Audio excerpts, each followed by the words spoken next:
अस्सलाम वालेकुम व्यूअर्स। आपने सब्जी पुलाव बहुत तरीकों से बनाया होगा और झटपट ये वाली रेसिपी किस तरीके से बनाई जाती है और इसमें कौन सी ऐसी चीजें हम ऐड करें कि ये सब्जी पुलाव आप बाजार से बेहतर घर पे बना सकते हैं। तो चलिए हम रेसिपी शुरू करते हैं। तो इस रेसिपी के लिए हमने 1 किलो बासमती चावल भिगो दिए हैं और 7 सब्जियां तैयार कर ली हैं। जैसे जैसे मैं इनको पकाऊंगी आपको बताती जाऊंगी कि मैंने कौन कौन सी चीजें ऐड की हैं। गाजर हमने काट ली, मटर हैं, आलू हैं और साथ ही शिमला मिर्च। तो हमने एक छोटी प्याली घी लेना है। घी जब गर्म हो जाएगा इसमें एक बड़े साइज का प्याज डाल देंगे। तो प्याज को हमने ना हल्का सा सॉफ्ट ही करना है, इसको ज्यादा गोल्डन नहीं कर लेना। 2 चम्मच भर के इसमें लहसुन और अदरक कुटी हुई डाल देंगे।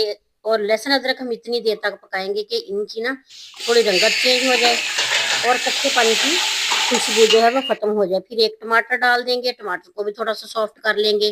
कुछ इसमें खड़े मसाले जाएंगे। खड़े मसालों में जो जो भी मसाले आप पुलाव में डालते हैं ना, तमाम मसाले हम थोड़े थोड़ी मिकदार में डाल लेंगे। तो इसके साथ ही हमने 8 से 10 सब्ज मिर्चें दो दो हिस्सों में काट के वो शामिल कर देनी है। तो जब अच्छे तरीके से मसाला भुन जाए तो फिर इसमें आलू और मटर डाल देंगे। आधा किलो आलू, आधा किलो मटर और एक बड़े साइज की गाजर जो है ना हमने इसमें शामिल की है। साथ ही इसमें आधी शिमला मिर्च शामिल कर देंगे और इन तमाम सब्जियों की कटिंग आप अपनी पसंद की कर सकते हैं। तो आधी मैंने इसमें बंद गोभी का फूल छोटा सा था वो आधा डाल दिया। तो इन सारी सब्जियों को हमने 2 से 3 मिनट फ्राई करना है और इसमें नमक डालेंगे 1 चम्मच भर के। काली मिर्च का पाउडर इसमें डाल देंगे, पिसी हुई काली मिर्च। और इसमें हमने शामिल करना है चिकन पाउडर। 1 चम्मच भर के चिकन पाउडर डाल देंगे ताकि इसका टेस्ट मजे का आए। 3 से 4 चम्मच इसमें व्हाइट सिरका डालेंगे। और 1 किलो चावल है तो हमने इतना ही पानी इसमें डाल देना है।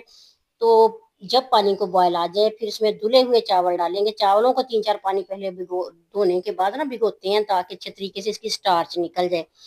तो फिर हमने इसको अच्छे से जोश दिलाना है। जब अच्छे तरीके से ये उबलना शुरू हो जाए, पकना शुरू हो जाए, पानी इसका थोड़ा सा रह जाए, फिर हम इसको ना दम पे लगा देंगे इन चावलों को। ये चावलों की रेसिपी इतनी जल्दी बनती है, इतनी मजे की बनती है कि बाजार से भी बेहतर आप सब्जी पुलाव घर में बना सकते हैं। तो 15 मिनट के लिए हमने इसको दम पे रख दिया था आंच हल्की करके। तो इसके बाद हमने चेक किया, माशाल्लाह से हमारे चावल तैयार हो चुके हैं। इतने मजे के, इतने खिले खिले से चावल। और इसकी लुक देख सकते हैं इनकी आप, बहुत ही टेस्टी लग रही है। जिस तरीके से ये देखने में मजे के ना, खाने में भी ऐसे हैं। अल्लाह ताला आप सबको और हम सबको अपनी जुबान में रखे और अल्लाह ताला आपके और हमारी रिस्क में इजाफा करे। नेक तो नेक तमन्नाओं के साथ। अल्लाह हाफिज।